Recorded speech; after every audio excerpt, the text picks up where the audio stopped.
ભવાનીદાસ બાપાની ઘણી રચનાઓ પૈકીની આ એક બીજી એવી રચના છે કે મનડું મારું રમે ભવૈયો રે ખેલ તો ભલો બનાવે.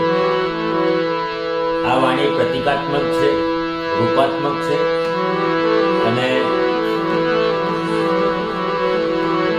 ઉલટ વાણી જેને કહેવાય, સાહેબ કબીરની વાણી છે, ગોરખનાથ બાવાજીની વાણી છે, એવી જ એક ઉલટ વાણી છે.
Radhe